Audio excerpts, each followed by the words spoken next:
Então, olá, boa tarde a todos, bem-vindos a mais um Circle do Digimedia, o último Circle do nosso ano letivo. É um gosto para mim, do ponto de vista pessoal, muito grande estar aqui a moderar esta sessão de hoje. Dizer-vos que é com muito prazer que recebemos estes colegas do Brasil, a professora Cátia e o professor André. Agradecer em especial à Pamela, deixem-me ver se a Pamela, eu acho que já a vi aqui online. Pamela, olá Pamela. À Pamela Pinto, que foi nossa pós-doc aqui no Digimedia e que foi a ponte de ligação a estes colegas e que nos ajudou a estabelecer este contacto para iniciarmos o diálogo que depois deu origem ao agendamento desta sessão.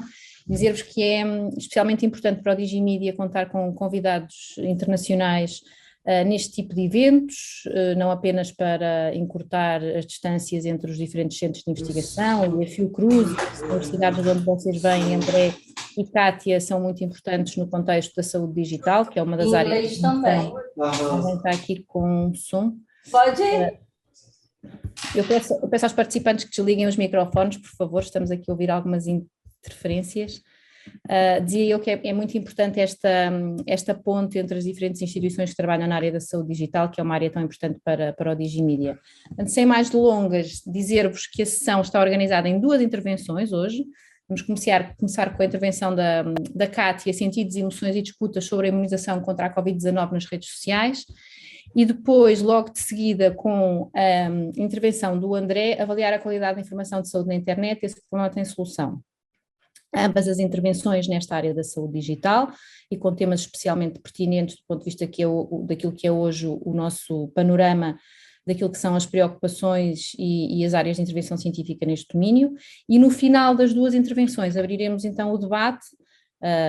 Estou certa que vai haver questões e comentários às duas intervenções, portanto, sem mais demoras, Cátia, podes partilhar o ecrã e começar. Bom dia e aqui, né? Boa tarde para vocês, a todos e todas que estão aqui. Queria dizer que é um prazer estar compartilhando com vocês um pouco do nosso trabalho. Eu vou compartilhar minha tela. Então.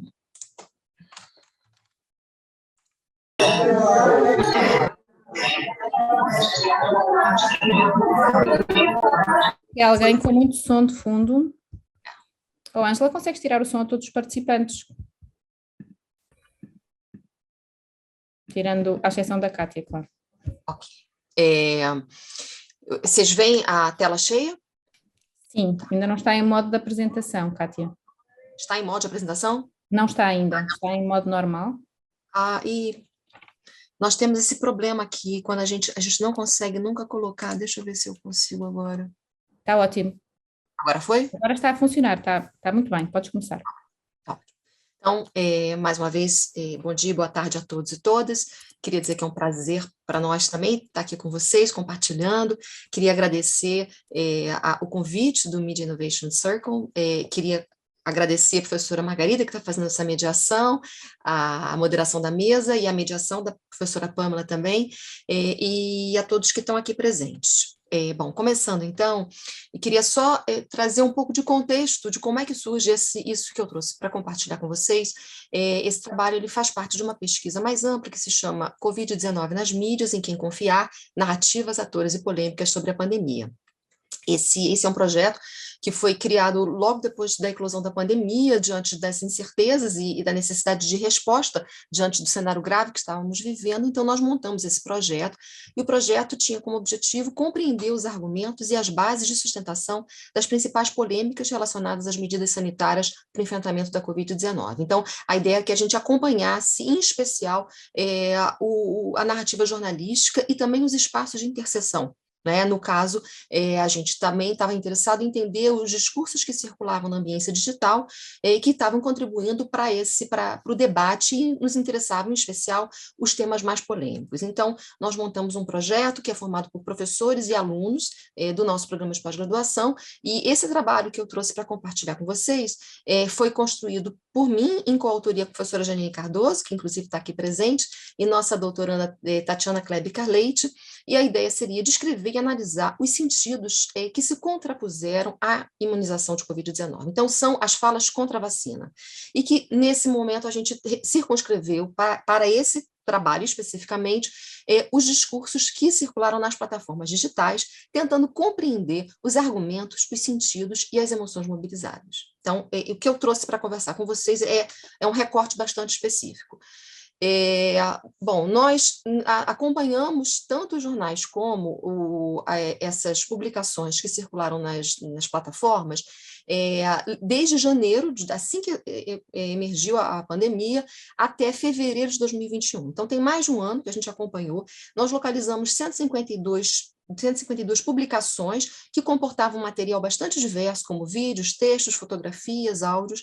E, de novo, esse é um material muito extenso, e para cá nós circunscrevemos apenas a análise dos vídeos que nós localizamos, não apenas pelos serviços de checagem que faziam porque o ambiente digital como nós sabemos, um ambiente muito diverso e muito intransponível do ponto de vista metodológico. Então, essa foi a nossa estratégia de coleta de dados, e nós localizamos alguns vídeos, e dentre os vídeos que nós conseguimos recuperar na sua íntegra, são 27, em que nós analisamos não apenas o seu conteúdo, mas também as mensagens anexadas, porque nós sabemos que esses textos e esses produtos, digamos assim, eles circulam com outras camadas de intervenções. Então, a gente também entendia que as mensagens traziam camadas de sentidos importantes que era importante que a gente analisasse.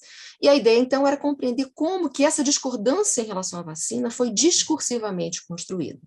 É importante, e eu vou fazer só uma pequena observação, o tempo é muito curto, para dizer que todos os textos que nós estamos apresentando aqui são textos que, ou na sua íntegra, ou parcialmente, são considerados como textos não verdadeiros. O que estamos chamando de não verdadeiros? Textos que desafiam alguns dos consensos científicos. Então, isso é um marco que é importante a gente deixar claro, tudo que vai ser dito agora, em que a gente reconhece que parte dessa produção ela está associada a uma produção intencional da ignorância, ou seja, que está marcada por interesses políticos, econômicos, que também apresentam uma diversidade de estratégias de persuasão, mas no nosso trabalho aqui, nós não vamos rastrear isso, nós reconhecemos isso, mas não é nosso interesse, nem teríamos tempo para adentrar nesse debate. Bom, quais são alguns pontos de partida, né? Bom, claro, ponto de partida é a eclosão da pandemia, e mais importante do que a eclosão da pandemia, esse momento inicial, e na verdade esse ano inicial, ele é marcado por uma enorme falta de conhecimento sobre as características do vírus, pelas suas formas de transmissibilidade, pelo seu grau de letalidade e pelos os dispositivos terapêuticos para o seu enfrentamento. Esse contexto sanitário, ele evoca muito o que um grande historiador da medicina, Charles Rosenberg, vai chamar sobre a experiência epidêmica, que é uma experiência marcada pelo medo da morte e pela urgência. Então, essa ideia de urgência está também tomando conta desse cenário, e nesse momento nós temos, por parte das políticas públicas, dos governantes, uma série de estratégias de enfrentamento, a distanciamento social, fazer teste, enfim, vários, e a vacina entre eles, em que eles passam a fazer parte não apenas do debate especializado, mas eles passam a fazer parte de um debate da sociedade mais ampla, em que os indivíduos comuns estão aqui falando fazer isso, fazer aquilo, em que o discurso científico ele passa a ser acionado, seja como forma de legitimar os encaminhamentos propostos, seja como alvo de tensionamento por parte da população. Então, esse é um cenário que vai ser agravado e por um outro elemento do cenário comunicacional, que é a sociedade mediatizada, o processo de mediatização das sociedades, que também não vou entrar teoricamente nisso, mas que estamos dialogando com um conjunto de autores, em que nós testemunhamos a produção e circulação de textos em volume e alcance inéditos, no que alguns outros autores, que também não posso me aprofundar, vão chamar de uma democracia epistêmica. Em meio a isso, uma tecnologia específica ganha força, que é a vacina, já existe, logo que a pandemia emerge, já se tem um debate sobre a vacina, e no Brasil, os encaminhamentos para a produção da vacina e para as campanhas de imunização se dão a partir de dois grandes movimentos. O movimento, de um lado, da indústria, do laboratório AstraZeneca, em parceria com a Universidade de Oxford, que fazem uma parceria com a Fiocruz, e um outro grande movimento, que era o laboratório chinês Sinovac, em parceria com o Instituto Butantan, que é um instituto também brasileiro, cuja sede é em São Paulo, que vai ser que primeiro vai conseguir obter a licença para a produção, para a campanha de imunização, e que é capitaneada pelo Estado de São Paulo, pelo governador João Dória, e aí não falar desse debate sobre vacina sem levar em conta um contexto político, né? Um cenário que é um cenário tanto internacional, de um momento muito específico, mas também de um cenário brasileiro, em que imagino que todos vocês tenham acompanhado do nosso presidente, né? Que verbalizou inúmeras vezes um posicionamento bastante polêmico em relação às vacinas, enfim, com vários detalhes. E o fato de João Dória, governador de São Paulo, que era um antigo aliado que se torna seu desafeto político, e claro, com vistas a um cenário eleitoral que se avizinha esse ano, né, que estamos nele, em que João Dória era um forte candidato nesse momento, então tem-se um contexto de uma grande polarização política e uma disputa político-partidária extremamente intensa. Então é nesse cenário em que essas questões vão emergir, e a gente começa, então, a se debruçar sobre esse material ao longo desse ano. E aí a primeira coisa, antes de começar a fazer algumas considerações sobre o material dos vídeos propriamente, eu queria fazer um comentário chamando a atenção para uma dicotomia que muitas vezes nós, de forma assim, bastante tranquila falamos, né? Pelo menos no Brasil, é como se houvesse uma certa contraposição entre, de um lado, o jornalismo como um local das certezas em relação à vacina e as plataformas digitais, e aí também não tenho tempo, mas é claro que estamos sabendo que jornalismo também estão dentro das plataformas digitais, mas estamos entendendo o jornalismo, nas suas práticas, né, e nas suas rotinas, né, com uma longa história, e os sentidos que circularam no Facebook, enfim, Instagram e vários outros espaços das plataformas digitais. Como se houvesse, de um lado, o local das certezas e de outro, o local das incertezas e da desconfiança em relação à vacina. O que a gente quer começar é problematizar um pouco essas dicotomias que são tão estanques, muitas vezes, para dizer como que, nesse primeiro momento, os próprios jornais já estão acenando com o contexto de incertezas, e aí eu vou citar apenas um pequeno exemplo da Folha de São Paulo, que é um dos jornais, né, de maior circulação do Brasil e de uma grande força política, em que ele vai, num dado momento de uma matéria, vai dizer: produção rápida de remédios e vacinas contra coronavírus é estratégia perigosa, diz revista. Essa revista que o jornal A Folha de São Paulo está se referindo, na verdade, é um editorial da Nature, que é uma revista de grande reconhecimento científico, de grande credibilidade. Então, não se trata de, né, pessoas desclassificadas, digamos assim, que estão afirmando isso. É o próprio jornal a partir da Nature. Bom, quando a gente, então, pensa, né, se debruça nos vídeos e tenta entender um pouco qual é quais são os sentidos que eles aportam, na nossa análise, nós organizamos em torno de 3 grandes eixos temáticos. O primeiro eixo temático, né, que se contrapõe à vacina, está marcado pela ideia da vacina enquanto tecnologia de perigo, de risco. O segundo está marcado pela ideia da vacina como algo opcional, ou seja, da liberdade de escolha, em contraposição a um Estado autoritário que obrigaria as pessoas a se vacinarem. Daí o seu posicionamento contra. E um terceiro elemento seria a ideia de uma ciência corrompida, né? Que a vacina teria sido feita por uma ciência que não é uma ciência correta. Então, entrando então no primeiro bloco de questões, né, da vacina com tecnologia de risco, eu cito aqui, são muitos, né, o material é muito extenso, mas eu cito aqui 2 vídeos em especial. O primeiro deles é desse senhor que aparece, né, como vocês estão vendo do framezinho, que ele, na verdade, ele é um enfermeiro, mas ele muitas vezes, ele aparece várias vezes, e ele é caracterizado ora como enfermeiro, ora como médico, e ele aparece nesse contexto em frente a uma unidade de saúde, todo paramentado, com roupas, etc., e ele faz uma fala muito intensa, muito contundente, descrevendo todas as doenças que a vacina estaria deflagrando naqueles que a tomam. Então, vai desde autismo, que é uma associação clássica no movimento, né, do discurso anti-vacina, passando por Alzheimer, miofascite, depressão, síndrome da guerra do Golfo. Então, o leque de opções é bem grande, e o que a mensagem acompanha diz: médico infectologista faz grave denúncia sobre a vacina chinesa, vou falar sobre a vacina chinesa depois. Segundo ele, essa vacina foi aplicada em animais e não está comprovada a sua eficácia. Um segundo vídeo, aparece também uma pessoa caracterizada, né, como médica. É um vídeo que aparece, né, ele apenas da cintura para cima, é um homem que aparece num tom declaratório, né, fazendo uma série de considerações, entre elas ele diz: esta vacina não foi aprovada como segura, foi desenvolvida rápido demais. Não temos ideia de como serão os efeitos a longo prazo. É um experimento com a humanidade. há fortes indícios que poderia te converter em uma marionete controlável por meio do seu próprio smartphone conectado a uma rede 5G e à inteligência artificial. Ou seja, olhando os vídeos, um dos grandes fios condutores dessa relação de desconfiança com a vacina é a velocidade da sua produção e a ideia de que, tendo sido desenvolvida rápido demais, ela não teria passado por parâmetros seguros, né, científicos, e, portanto, ela teria uma eficácia duvidosa e a sua atuação seria menos do que preventiva, mas causadora de doenças. E aí a lista, como eu falei, de doenças ela é enorme. A categoria cobaia, ela é extremamente importante, não somos cobaias, aparece em muitos vídeos, né? A ideia da tecnologia como fonte de medo, isso eu acho também muito interessante, desse imaginário em relação à tecnologia como algo extremamente perigoso. Tem outros trabalhos sobre o movimento antivacina, como um texto muito interessante da Larson, que vai falar como que, em 2003, a tecnologia 3G foi associada à vacina contra SARS, em 2009, a tecnologia 4G, a vacina contra H1N1, e nós vemos agora 5G em relação à Covid, né?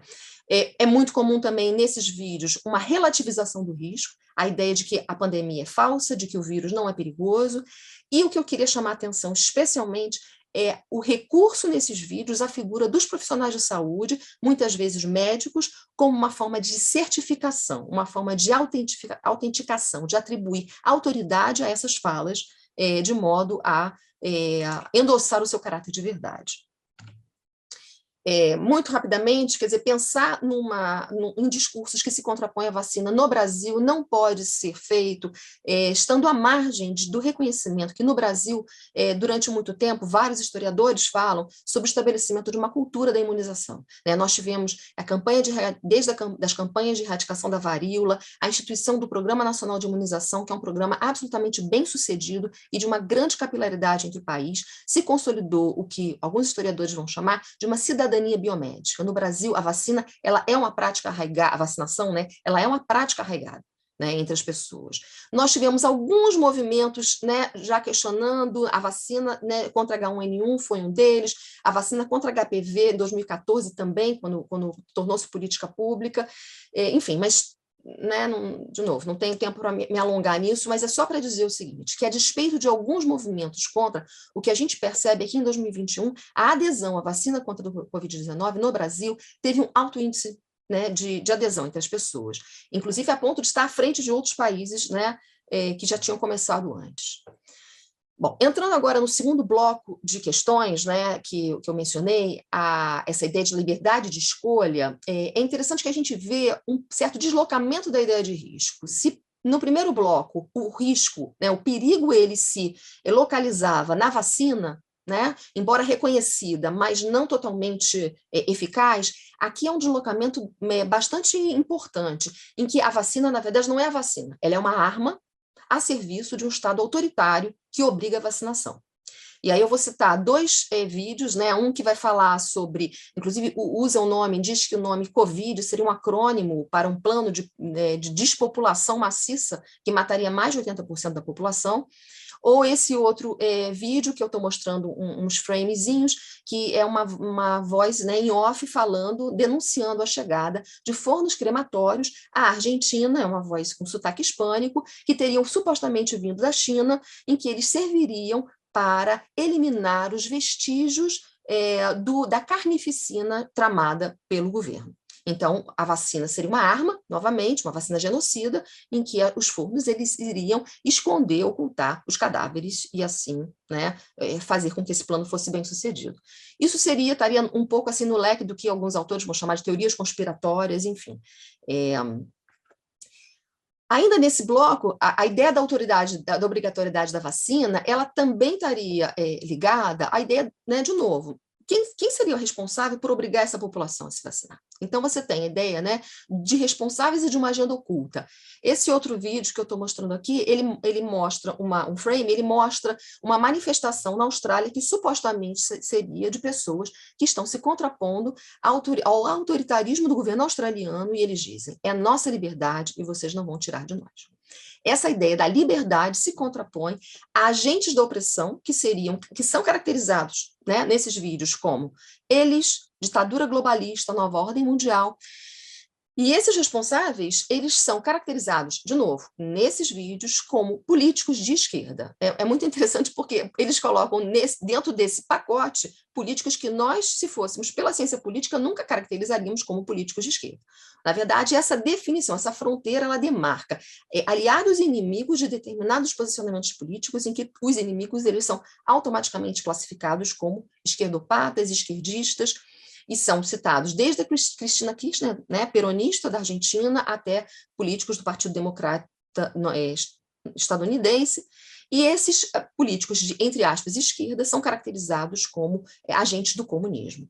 E não por acaso eles vão estar classificando a vacina como vacina, que é essa junção entre vacina com vacina chinesa, vacina #Xing Ling, que é uma forma jocosa de se referir à China, em que a China seria justamente esse arauto, né, dessa nova ordem mundial marcada pelo comunismo, em que seria uma certa reverberação de toda essa lógica da guerra cultural, de um pensamento conservador de extrema-direita, que se dá a nível mundial, mas que se atualiza no contexto brasileiro de formas bastante particulares. Né? Esse bloco, né, de uma vacina que está sendo, né, colocada de forma obrigatória, que se contrapõe às liberdades individuais por governos autoritários, tem ainda outras nuances, porque ele, no contexto brasileiro, ele se atualiza a partir do diálogo com o contexto político partidário, e aí eu volto, né, a parte inicial da minha fala, que é a figura do próprio João Dória, governador de São Paulo, que ele, inquestionavelmente, ele é o campeão dos desaparecimentos dos políticos, são vários políticos, mas ele é o campeão, né? E de forma, e aí uma coisa que eu queria chamar a atenção, quer dizer, o João Dória, ele é acionado dentro do contexto brasileiro, e outros políticos, né, do contexto internacional, eles também são acionados, e eu queria chamar a atenção a forma como esse acionamento imagético é feito, porque ele é marcado não por uma discordância programática, né, mas por uma desqualificação moral. Então, a gente fala muito das emoções, né? Os vídeos, eles produzem naqueles que assistem um sentimento de desprezo, de repúdio, de um certo nojo até, diante do descrédito e do escárnio com o qual essas figuras são tratadas. É muito recorrente vídeos que mostram políticos que supostamente estariam sendo vacinados, e que, na verdade, depois eles mostram, né, como o frame dessa senhora vestida de vermelho, que seria a ministra da Austrália, que estaria fingindo que estava recebendo a vacina, e que logo em seguida eles mostram, dão um zoom e dizem, tá vendo? Não tem, a vacinação ela é uma farsa, é o que a gente está chamando da farsa da vacina. Isso se dá também em relação aos jornalistas, são muitos os vídeos que falam, as mensagens que dizem, os jornalistas, especialmente da Globo, defendem a imunização, mas eles mesmos não estão se vacinando. Bom, entrando no terceiro bloco, né, que a gente está chamando da ciência corrompida, também são vários os vídeos e os textos que acompanham, que vão estar o tempo inteiro denunciando a periculosidade da vacina, e aí os argumentos que são tecidos em torno de uma ideia, né, que também é muito comum no movimento de vacina, né, mais, entre aspas, tradicional, que é a ideia da grande Big Pharma, né, dos interesses da indústria farmacêutica. Eles dizem, estão empurrando essa vacina porque pessoas ganharão milhões de dólares. E como que essa contraposição à vacina ela é construída discursivamente? A partir do capital simbólico da ciência. A ciência ela é acionada como uma forma de se contrapor à própria ciência. Mas estamos falando de lugares no campo científico diferente, porque esses cientistas que estão, de certa forma, né, se colocando no lugar de denúncia, eles seriam cientistas cujas credenciais de excelência são o tempo inteiro reforçadas, mas é como se tivesse um movimento de ser assim, uma crítica por dentro. Não é uma pessoa comum que está criticando a ciência, são os próprios cientistas. E isso vai ter efeitos que depois eu vou falar, né? E esse posicionamento desses cientistas é um posicionamento marginal no campo, né? O que essa marginalidade ela é vocalizada de forma extremamente orgulhosa, como se fosse a prova da coragem e da pureza das suas intenções. E o tempo inteiro é importante dizer que nesses posts é muito comum afirmações contundentes do tipo, não somos contra a vacina. No caso, essa senhora, né, que é uma cientista, fala, meu trabalho é desenvolver terapias imunológicas, eu não sou contra a vacina. Já indo, né, tentando avançar, porque o tempo é curto, mas a gente continua no debate, eu queria finalizar assim, a partir de uma certa visão, né, dos argumentos e dos sentidos que estão presentes nesses textos. A importância, assim, nós, das instituições de saúde, nós temos um movimento que é um movimento absolutamente importante e justificado, de uma postura de contraposição aos discursos dissonantes aos consensos científicos. É claro, temos que fazer isso. No entanto, a gente tem que tomar cuidado de não desprezar esse tipo de narrativa. Em que sentido? Porque eles estão trazendo sentimentos e sentidos que são extremamente importantes para que a gente compreenda, para que a gente possa dialogar com eles. Né? O que desses posts eu queria chamar a atenção? Primeiro, que eles têm um efeito de construção social do medo. Quando você consome, digamos assim, quando você assiste esses vídeos, o efeito que ele tem nas pessoas certamente é de um enorme medo. Mas é importante dizer que eles não apenas constroem um medo, mas eles reverberam um medo que é legítimo, que está presente na sociedade, num contexto de enorme incerteza.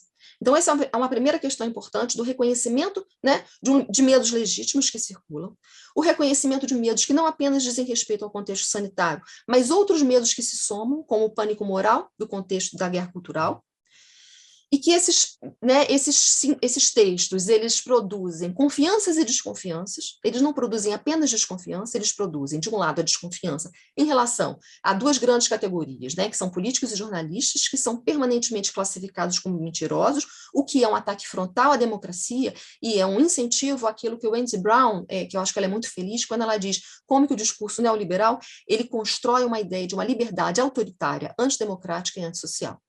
Né? E como que essa ideia de uma ciência corrompida, ela produz uma indignação contra os sistemas peritos, mas um grande efeito colateral desse tipo de postura é a disseminação da dúvida. Então, se são os próprios cientistas que estão se contrapondo, a ideia de dúvida ela é disseminadora. Em contrapartida, eles estão o quê? Eles estão produzindo confiança. Confiança entre quem? Entre os profissionais que são colocados como corajosos, abnegados e produzindo uma solidariedade entre uma comunidade de sofredores. Essas emoções são levadas em conta, esses sujeitos que falam e que consomem esses textos, eles são colocados num lugar virtuoso no mundo corrompido. E essa ideia de ressentimento é uma ideia extremamente forte nesses textos, né, que denotam um sentimento de humilhação, um sentimento de... Né, e uma conexão entre excluídos.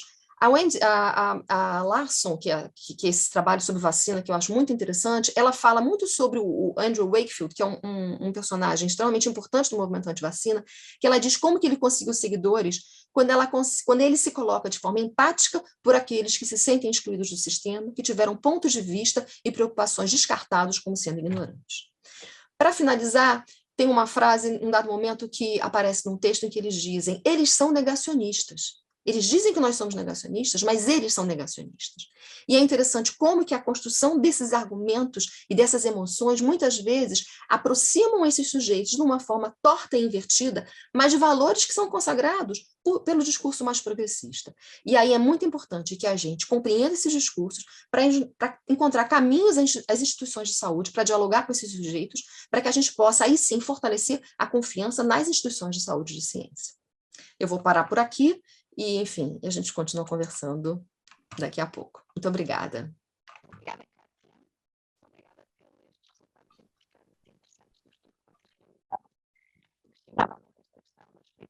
Margarida, estás sem som. Estás mute. E agora? E agora? Agora sim, agora sim. São os meus AirPods. Estava a agradecer à Kátia e a sublinhar a importância deste tema das fake news e da credibilidade e da confiança da informação de saúde online. E destacar esta importante nota final de que é muito é um passo fundamental compreendermos todos os discursos para conseguirmos combater um conjunto de fenómenos que estão a acontecer nesta área da desinformação. Eu passo desde já então ao André e deixo as perguntas para o final. Vamos, André. Bom dia a todos, Ana Margarida e demais colegas, professores. Oi, Kátia. Oi, Janine. Eu tinha preparado uma apresentação em inglês, porque eu achava que eu ia aqui arranhar o meu inglês aqui, mas felizmente não vou precisar arranhar o meu inglês, mas a apresentação que eu preparei é toda em inglês. Então eu até agora, enquanto a Kátia falava, eu estava tentando traduzir a apresentação. Aí eu falei, não, agora deixa, já está em inglês, deixa como está. Então eu vou mostrar aqui, fazer a apresentação. Cadê? Com o PowerPoint em inglês. Então, vocês me desculpem aí por isso. Enfim, não era meu intuito, eu estava achando que eu deveria falar em inglês. Eu, inclusive, estava até um pouco nervoso, porque o meu inglês não é muito bom, o meu francês é muito bom, mas meu inglês não é muito bom. Vamos lá, então. Então, está tudo bem aí? Estão vendo? Posso continuar? Sim, podes avançar, André, tudo ok. Pois é, então. Então, bom dia, boa tarde a todos e a todas que estão nos assistindo, que estão participando dessa sessão. Meu nome é André Pereira Neto, eu sou pesquisador da Fundação Oswaldo Cruz, na sua sede do Rio de Janeiro, aqui no Brasil, e trabalho nesse tema da avaliação da qualidade da informação em sites de saúde já há algum tempo.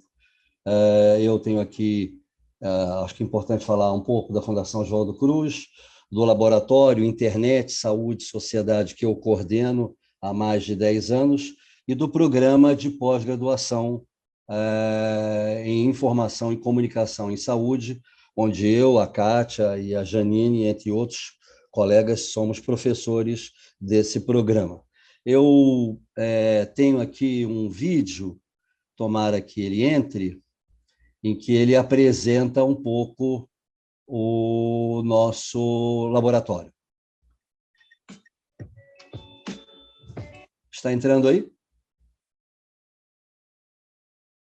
André, nós não estamos a ver e estamos... Tá bom. Então, espera um minuto. Deixa eu voltar aqui. O teu PowerPoint também não está em full screen. O teu PowerPoint... Então, espera um instante. Eu vou parar aqui a apresentação. Eu vou aqui no Share Screen e tem Share Sound. Agora eu acho que vai dar certo. Vamos ver aqui. Não, espera aí. Ok. Agora sim. Estamos a ver, agora está. Agora está? Sim, Muito foi. bom. Vamos lá.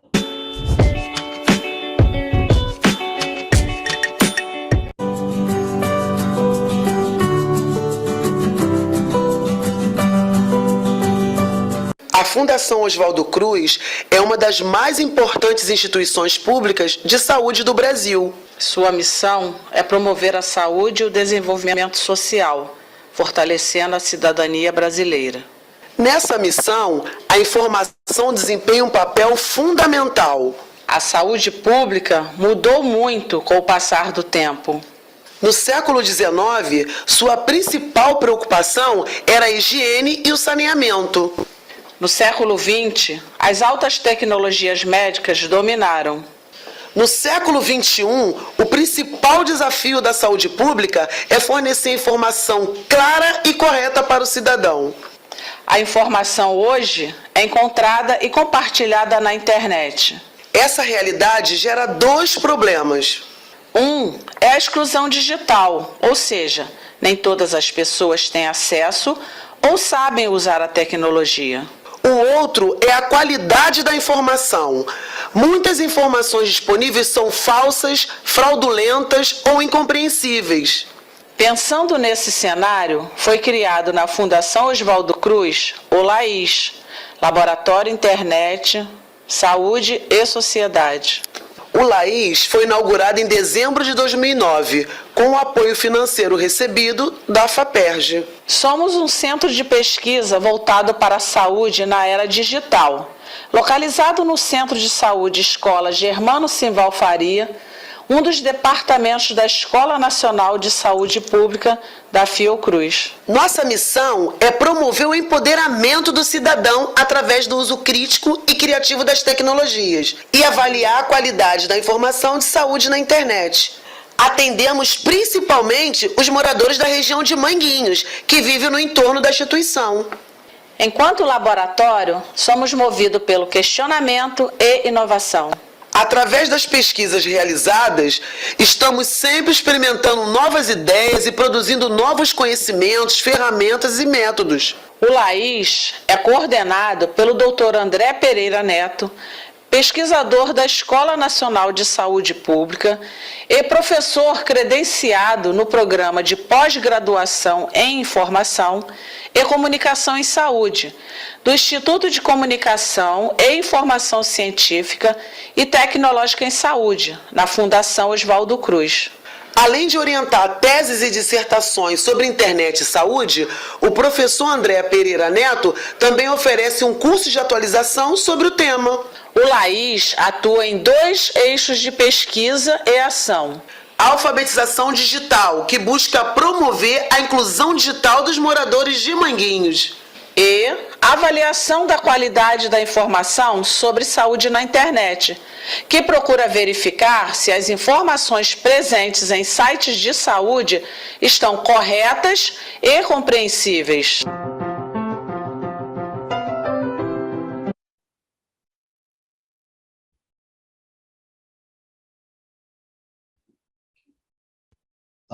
Agora eu vou voltar então à minha apresentação. Tá? Ok.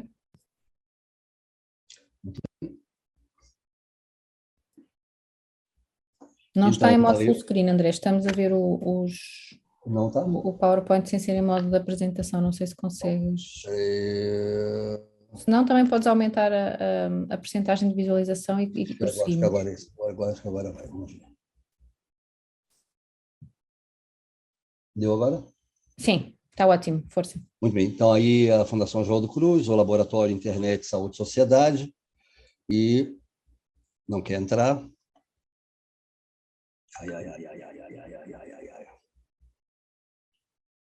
Vamos lá de novo, vamos tentar de novo. Cadê?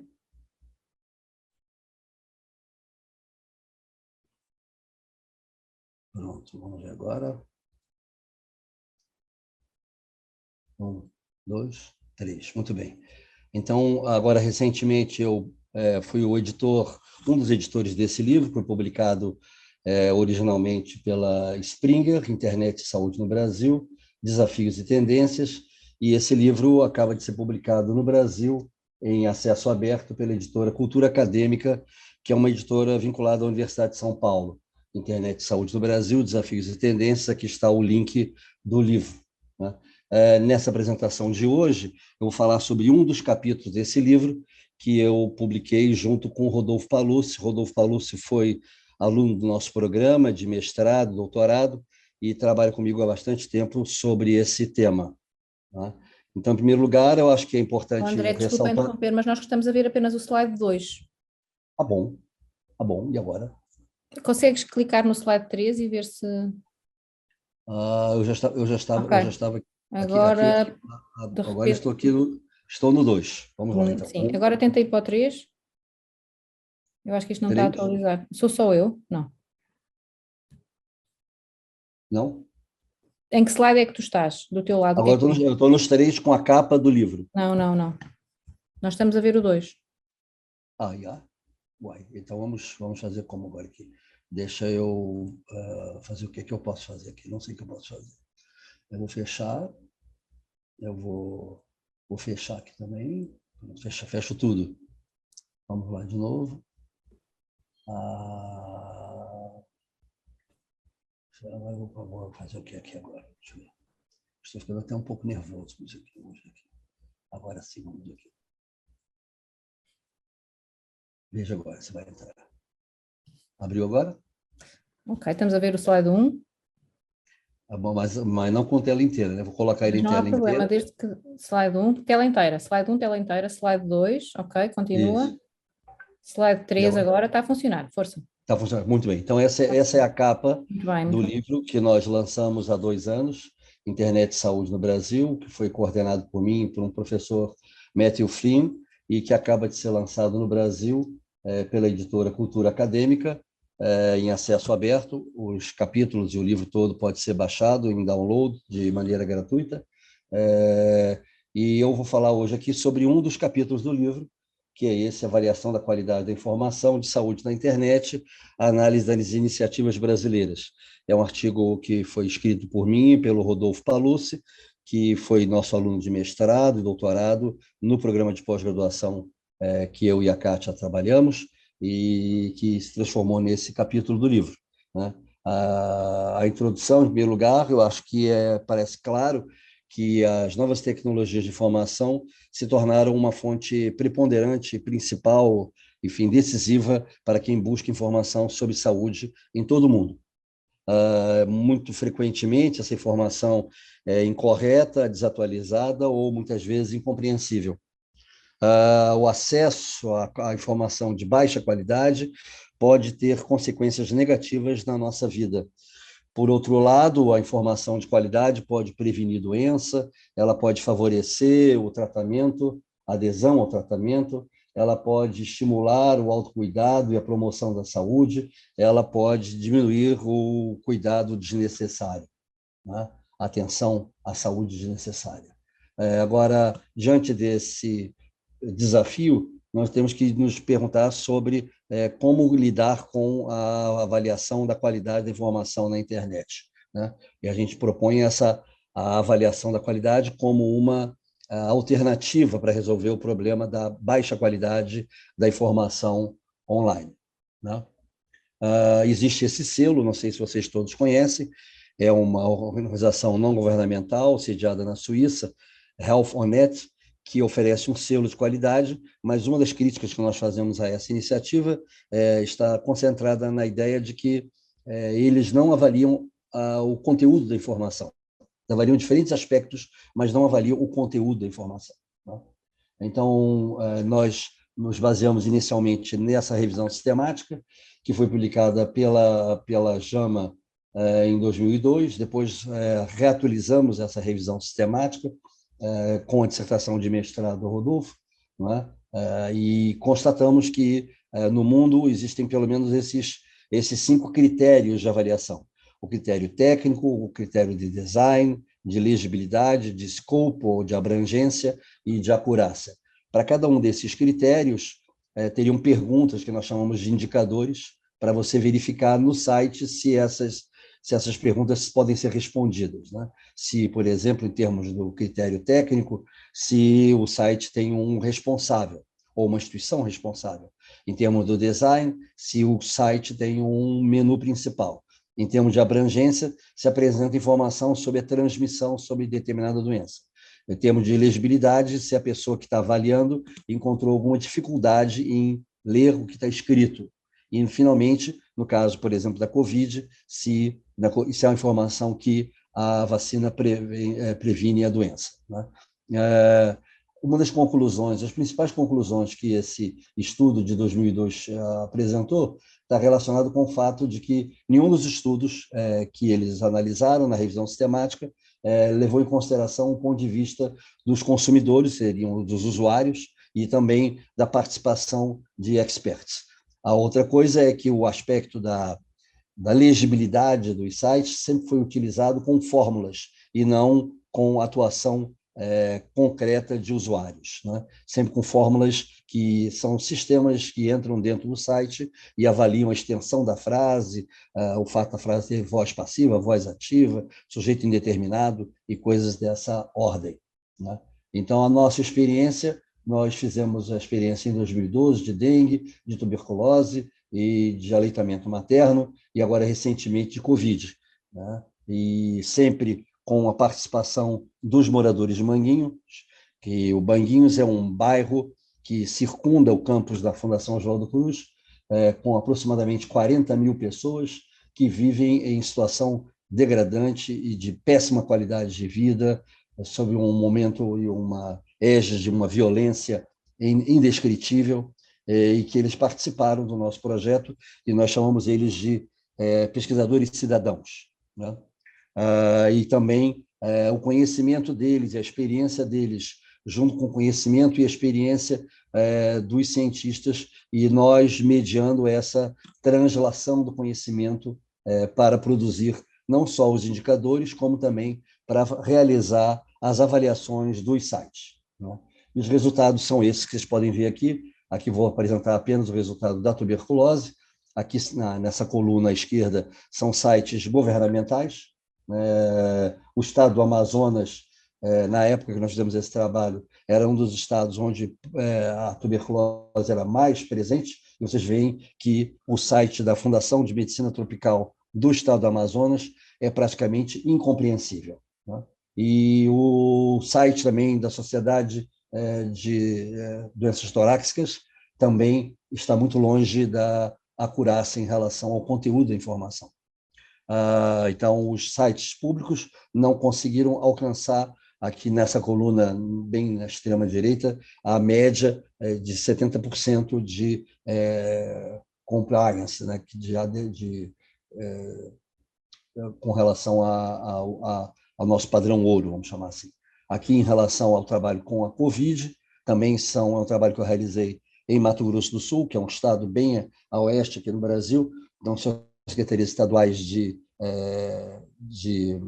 saúde, a estadual e a de 3 municípios, e o grau de conformidade, essa expressão que me escapou agora há pouco, é muito baixa, né? Usando aqui os 5 critérios, T, I, L, A, B e A, C, são os 5 critérios, e aí você vê o resultado da avaliação, você vê que a Secretaria Estadual de Saúde de Mato Grosso do Sul, em termos de acurácia, é 34%.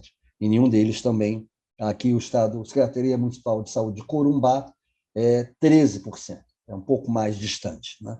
Então, você tem aí os sites públicos também com 70% de conformidade, abaixo de 70% de conformidade. Então, para concluir, nós consideramos que a avaliação da informação em saúde na internet é uma alternativa para resolver o problema até das fake news e das informações desatualizadas, incorretas, que muitas vezes as próprias agências de informação públicas divulgam, né? Então, nós estamos hoje com essa ideia de continuar com esse trabalho de avaliação da qualidade, entendendo ele como um trabalho fundamental para a vida e a sobrevivência de tantos todos nós e de muitos de nós. Aí está o meu e-mail. Agradeço a Margarida, aos colegas da Digimídia, pela oportunidade de estar aqui. Desculpe aí os atropelos e o fato de eu ter feito esse PowerPoint em inglês, porque eu estava achando que nós íamos falar inglês, tentar falar inglês, né? Então, muito obrigado, Ana Margarida. Abro aí a palavra. Não sei se me estendi além dos meus 20 minutos, tomara que não. Eu não liguei aqui o cronômetro. Por favor, me desculpe por isso. Sem problema, André. 17 minutos, foi ótimo. Muito obrigada pela apresentação. É mais um recorte importante nesta área da credibilidade da informação de saúde online, com destaque para esta opção metodológica na área da ciência cidadã, que é muito bem-vinda, e mais um caso em que as questões da conformidade, que são tipicamente muito associadas a questões mais de domínio técnico, se percebe que entram em domínios que não apenas técnicos e que dão nota de quão importante é abrirmos o nosso olhar quando falamos da conformidade e do cumprimento das normas quando somos desenvolvedores e atores de publicação de informação online. Eu abri então o espaço agora ao debate, convidando os colegas que estão a assistir para colocar questões e lançar comentários às apresentações quer da Cátia, quer do André. Talvez possa sugerir que levantem aqui a mãozinha, caso queiram fazer alguma intervenção ou algum comentário. Para já só silêncio. Está tudo ainda a digerir os almoços. Ali a Liliana a levantar a mão, ainda não levantou a mãozinha ali de lado, mas está ali com ela no vídeo. Mas eu estava a ver, Liliana, eu estava só a ver, peço desculpa, eu não consigo ver os vídeos todos aqui no meu, na minha visualização, mas força, Liliana, vamos a isso. Eu estava à procura da mãozinha. Pronto, eu queria, achei muito interessante as duas apresentações. Eu tinha uma questão para a Cátia, se nos discursos analisados, para além, porque estes discursos relativamente à vacinação têm surgido não só de agora, mas já há muito tempo, há muitos livros que são produzidos e com as histórias que reportam esses receios, essas hesitações. Claro que ultimamente ainda tem uma camada adicional, porque temos técnicas de vacinação diferentes e as diferenças inerentes a elas e as reações, porque cada sistema, cada pessoa é uma pessoa e há dúvidas a esclarecer, mas eu fico sempre com curiosidade, porque não tenho visto muito, tenho visto estudos relativamente à vacinação e à reação das pessoas, mas nessa análise dos discursos não tenho visto muito em relação aos meios de proteção, por exemplo, às máscaras, a medidas, por exemplo, de confinamento, a reação, por exemplo, aos antivirais, se nesses discursos que fiz esta análise também encontraste essas referências. E depois também aqui acho muito interessante e fica aqui como um desafio, até gostava de ser incluída também nessa investigação, relativamente a que fontes de informação, o impacto das diferentes fontes de informação, não só nos rumores, mas fontes de informação que são utilizadas e fazer a relação das fontes com os discursos que são criados e desmistificados para ver a eficácia ou não das respectivas comunicações que são transmitidas por diferentes agentes e o que parte daí. Depois, para o André, eu também tinha aqui, se na vossa investigação estão a utilizar, agora com o aparecimento de vários vírus, existem vários sintomas, várias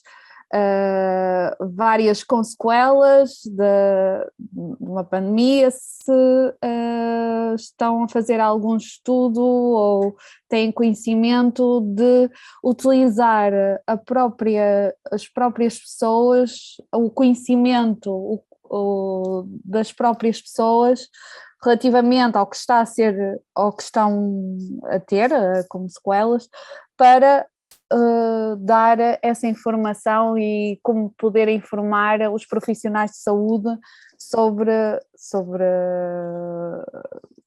diferenças relativamente às sequelas do vírus. Obrigada, Liliana. Eu agora devolvo a palavra à Cátia e ao André para responder. Força. Qual é a ordem? Quem começa? Vou começar pela Cátia, porque a primeira pergunta foi para ti, talvez possamos seguir a ordem da Liliana. Sim, vamos, Cátia. Então, Liliana, muito obrigada pela sua pergunta, na verdade, pelas perguntas.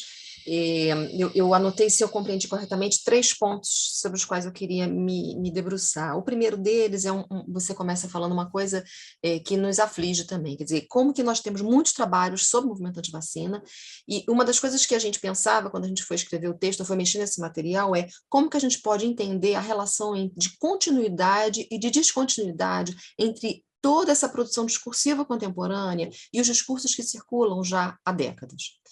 E, além disso, uma outra questão que nos aflige é pensar quais são as especificidades do contexto contemporâneo que vão estar trazendo camadas de sentidos que são adicionais, porque é claro que não se trata de uma repetição, de uma reprodução mecânica de sentidos que foram produzidos em contextos históricos muito diferentes.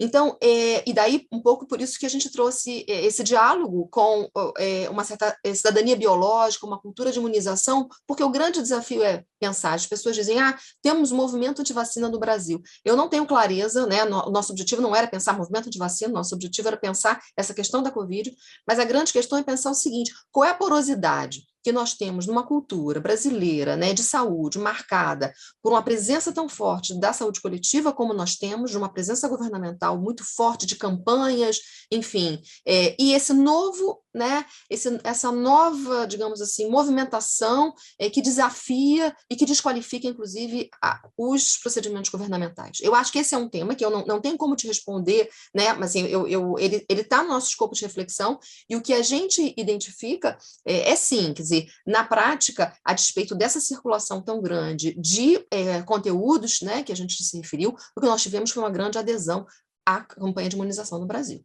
E eu acho que isso não é um dado menor, né? Então, essa seria uma primeira questão.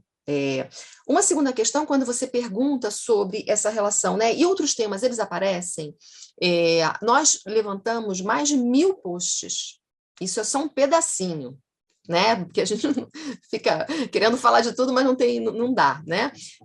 E uma coisa que nos chama atenção, e aparece de tudo, como você falou, aparece a questão das máscaras, aparece a questão da cloroquina, que foi um debate extremamente acalorado no Brasil, porque havia uma defesa, inclusive uma defesa governamental da instituição da cloroquina como política pública, né?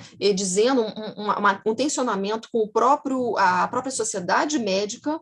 Você tem práticas dos médicos, e eu acompanho isso, né, pelos hospitais, médicos que optaram na sua liberdade de fazer, por exemplo, cloroquina inalada, né, a despeito de uma tensão que teve no Brasil. Então, assim, você tem vários temas que apareceram fortemente, que estão para além da vacina. E o que nos chama atenção, a gente estava também fazendo um trabalho sobre distanciamento social, escrevendo um artigo sobre distanciamento social, e é muito interessante, porque a sensação que nos dá é que o que está em jogo é menos a especificidade temática e mais uma recorrência de um discurso que é marcado por essa polarização ideológica, por esses elementos que eu falei, pela defesa de uma liberdade individual, por um discurso religioso, que eu não tive a oportunidade de falar, mas um discurso religioso que aparece não dizendo, não tome a vacina, não coloque máscara, não porque Deus quer, o argumento ele é o tempo todo científico, entre aspas, né? De um certo, como eu disse, o tempo todo, de um certo posicionamento científico que por dentro que fomenta a dúvida. Mas ele é o tempo todo evocando muito mais uma comunidade, como se a circulação desses vídeos e dessas mensagens, ela tem um efeito de produção de solidariedade, produção de vínculos. E esses vínculos, eles estão reproduzindo determinados valores que estão para além de um mero movimento antivacina. Eu não sei se está claro o meu ponto. E eles reproduzem, não importa qual o tema, se é máscara, claro, vai dizer, não é vacina porque o RNA é mensageiro, é precoce, enfim, tem algumas especificidades, mas nenhuma delas traz um argumento tão consistente a ponto de dizer, o ponto é esse. Não, o ponto não é esse, o ponto é a liberdade, o ponto é o governo autoritário, e por aí vai, que é o ponto da polarização política que a gente vive no Brasil e no mundo, né, de uma forma geral, mas no Brasil em particular, né? Por fim, eu não sei se eu compreendi a questão do impacto das fontes de informação em relacionar as fontes que você diz que aparecem nesses textos, seria isso? Porque a gente está com um rapaz, um aluno que está fazendo um projeto de tese em que ele está justamente tentando fazer a correlação entre o que aparece no Globo e o que aparece nesses textos que circulam para tentar estabelecer essas relações. Não sei se era isso, era mesmo isso, era estabelecer a relação destes textos aqui com as fontes que foram consultadas ou abordadas. Acho que era interessante. Daqui a 1 ano e meio a gente volta aqui e ele apresenta os resultados para vocês. Nós tivemos reunião de orientação ontem, mas é justamente para entender essa relação de afetação mútua, onde a produção jornalística ela também é afetada, e aí é entender não que só que ela é afetada, mas como ela é afetada. Como que essas dinâmicas de produção discursiva se dão, seja do ponto de vista dos conteúdos, seja do ponto de vista das suas temporalidades, quem pauta quem? Os jornais hegemônicos hoje, que a gente chama, né, dos grandes jornais de referência, hoje, a produção noticiosa deles está a reboque das polêmicas que se dão no espaço digital? Ou não? Quer dizer, como é que se dá essa relação? Isso a gente está muito interessado, isso é um trabalho muito grande, e aí a gente volta depois para contar para vocês. Esse trabalho eu acho que é muito interessante, de facto. Mas, assim, o nosso primeiro movimento, e é o que a gente traz para vocês, é entender um pouco esse campo de debates, né?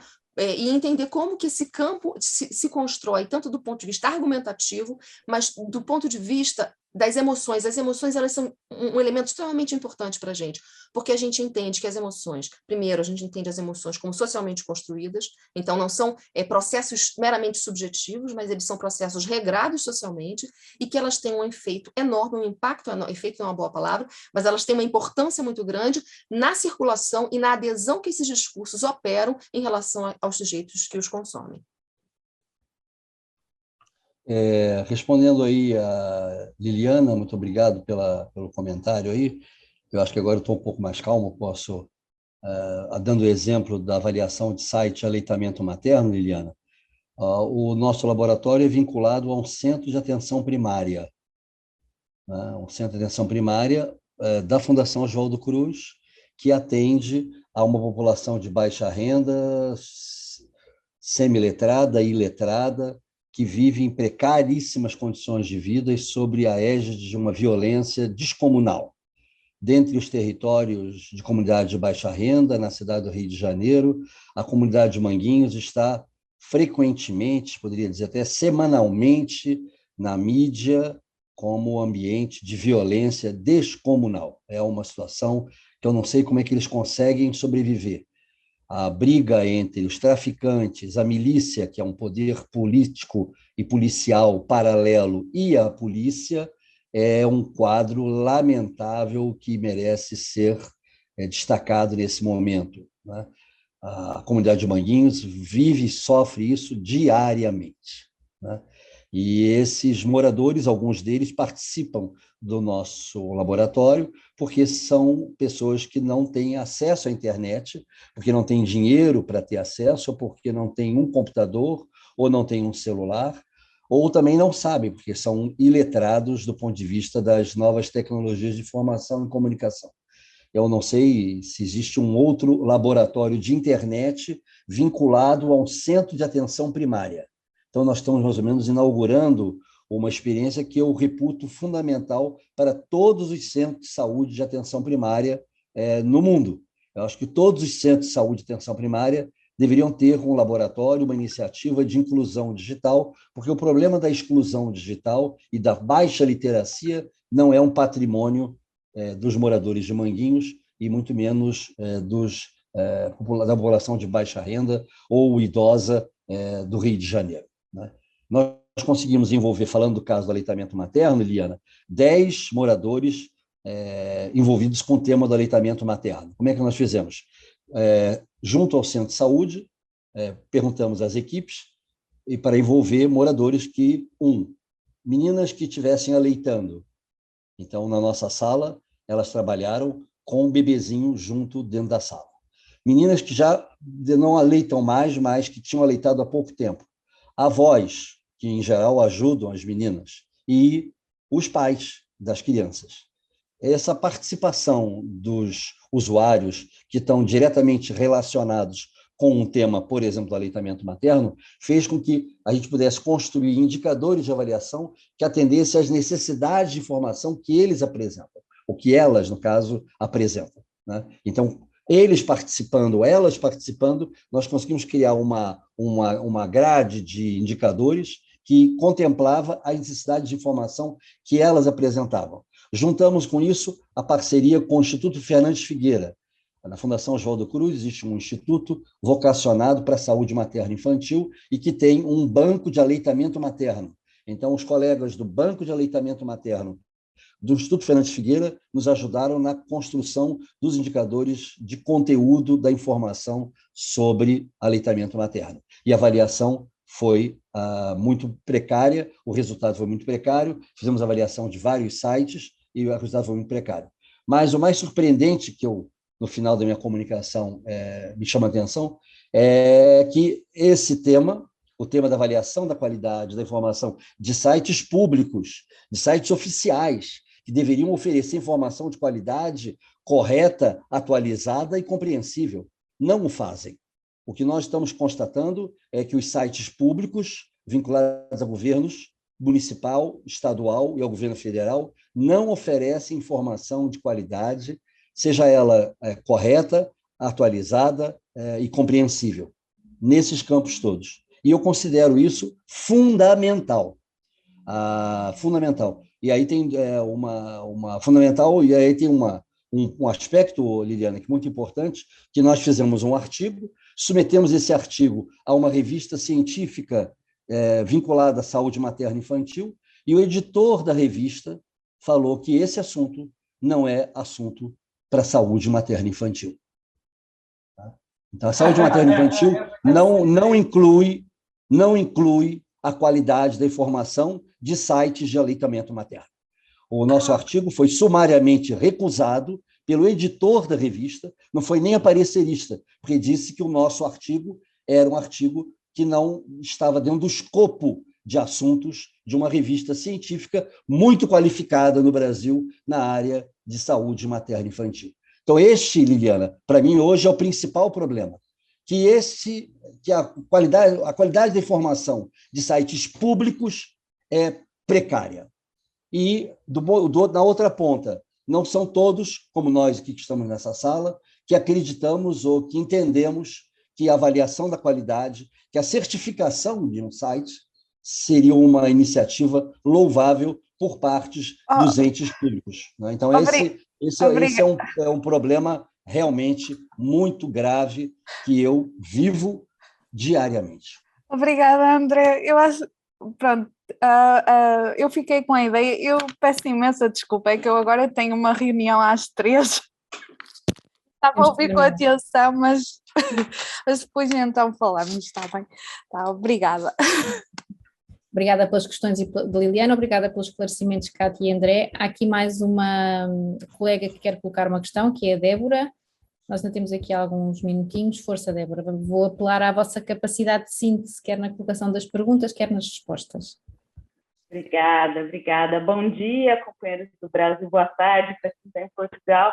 Bom, eu sou uma atuante pesquisadora no cyberativismo em diabetes, mais atuante que pesquisadora, mais recentemente que eu desenvolvi uma pesquisa pela Faculdade de Saúde Pública da Universidade de São Paulo, e muitas coisas do que eu costumo ver, tanto em publicações quanto na experiência do cyberativismo, conversam muito com o que a Kátia e o André trouxeram aqui, então vou trazer duas perguntas para a Kátia e uma para o André em relação a isso que me veio de reflexão. Né? Uma questão que você trouxe, Kátia, essa questão de questionamentos em relação à vacina, que me parece que traz muito o tema da interferência do capitalismo ou do próprio capital, de questões políticas e econômicas, tanto na produção da ciência quanto na produção do conhecimento, né?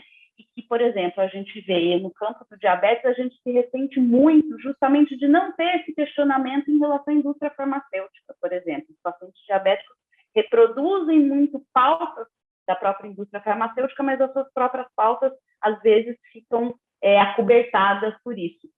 E na hora que vem esse questionamento em relação à vacina, a gente que é do campo da saúde coletiva, especialmente, que também não desvincula produção de ciência e produção da própria saúde em relação ao capital, a gente se afasta um pouco, quase que negando essa relação, né? E reproduz um discurso, não, peraí, isso daí não é bem assim, né? E seria uma coisa que talvez a gente devesse abordar de uma outra forma e até considerar positivo, pensando que, de fato, isso deve ser problematizado, né? Mas me parece que eu não sei, me parece contraditório a resposta que vem a esses questionamentos, que de fato trazem um tema que é importante, que é a interferência do capital no que se produz em relação à saúde, né? E uma outra questão é que eu fiquei curiosa um pouco se vocês fizeram um histórico, porque essa questão também do discurso minoritário como corajoso, a gente vê muito no diabetes, por exemplo, pessoas que trazem a cura do diabetes, mas que dizem que não são reconhecidos pela ciência, porque a ciência quer tirar dinheiro dos pacientes diabéticos. Então, eu fiquei curiosa em relação a se existe um histórico desses discursos, do tipo de argumentos que foram utilizados ao longo do tempo para rebater as vacinas, né? E do André, sua pesquisa me ajudou muito, pesquisa com grupos do Facebook de pacientes me ajudou muito na minha pesquisa de mestrado, agradeço demais. E uma coisa da qualidade também da informação é uma coisa que eu sou uma blogueira antiga, a gente sempre discutiu encontro de blogueiros, como é que você faz isso, mas e até no momento atual, por exemplo, a Sociedade Brasileira de Diabetes está tentando desenvolver um selo de qualidade das páginas de internet sobre diabetes.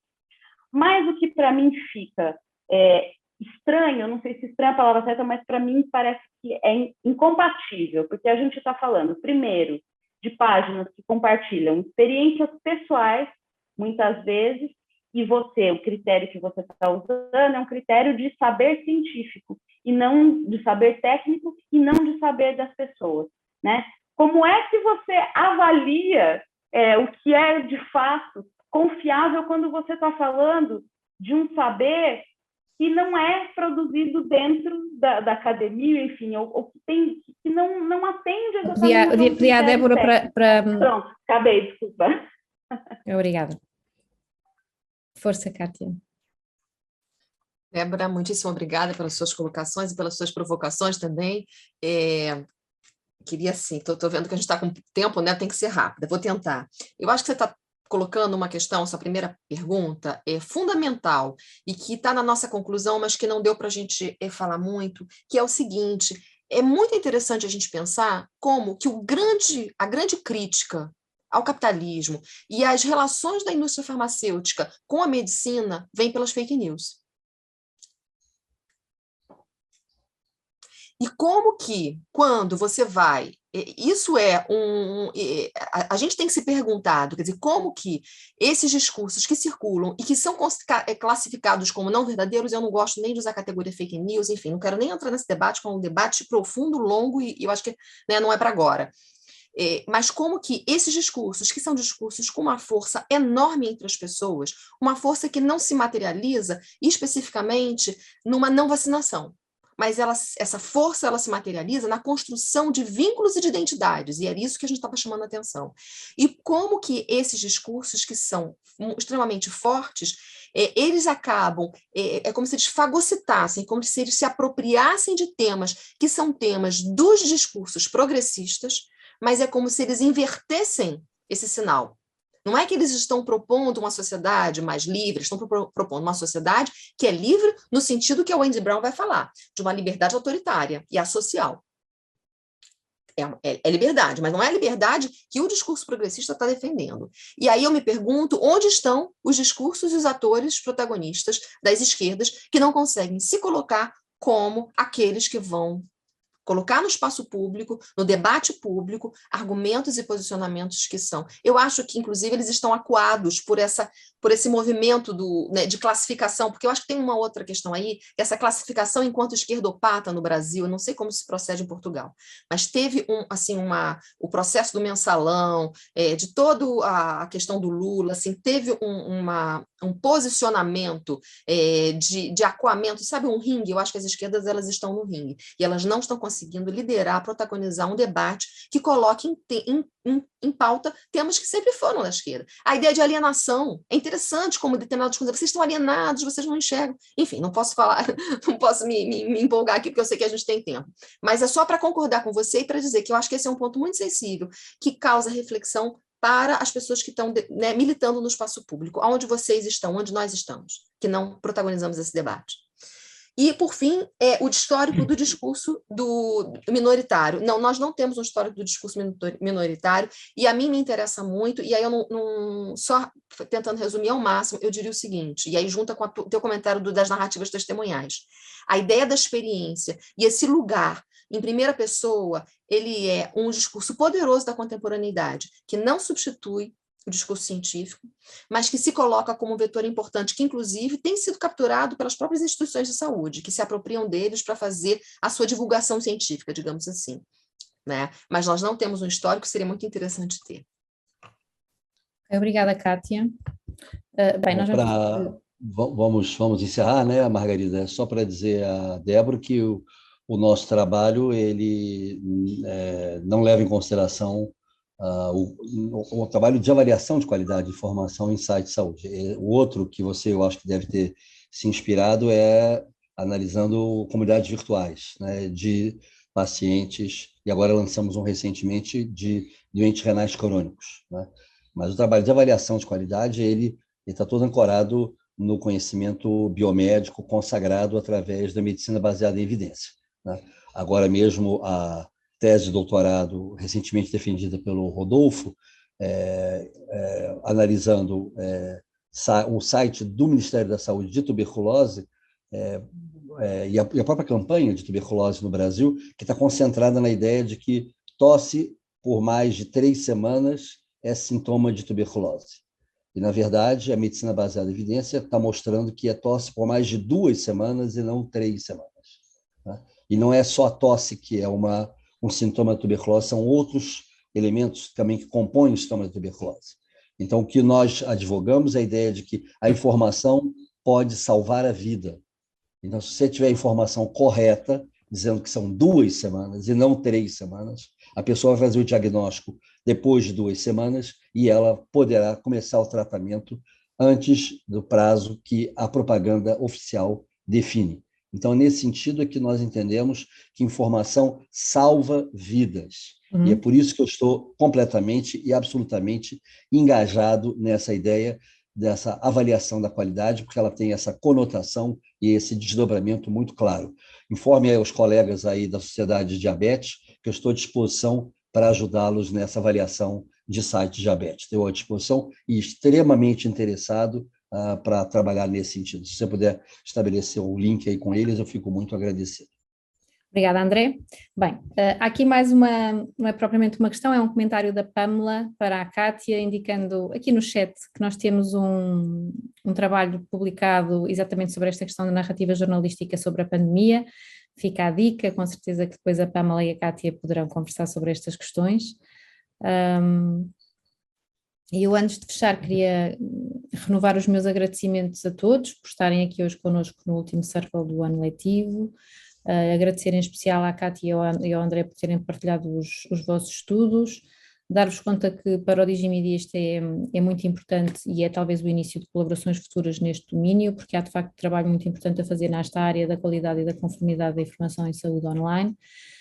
Eu tinha muitas questões a colocar-vos, não vamos ter tempo, sobre os messaging services. Sabemos como o WhatsApp tem sido um instrumento também nesta frente, e também sobre a forma como a inteligência artificial e alguns desenvolvimentos recentes na área dos bots pode trazer contributos para esta questão da avaliação da credibilidade e da confiança da informação. As questões levantadas também sobre as fontes que a Liliana trouxe aqui são também importantes para nós. Mas de facto hoje não temos tempo, estamos aqui com os grandes constrangimentos de agenda, mas eu estou certa que vamos continuar a dialogar e que este é apenas o primeiro de muitos contactos que havemos de fazer. Agradecer mais uma vez a todos e para quem está para entrar de férias, porque em Portugal estamos a uma semana do mês de agosto, que é o mês tradicional de férias para nós e de paragem letiva, também aproveitar para desejar a todos umas excelentes férias e bom descanso, e em setembro retomamos a atividade no Digimedia.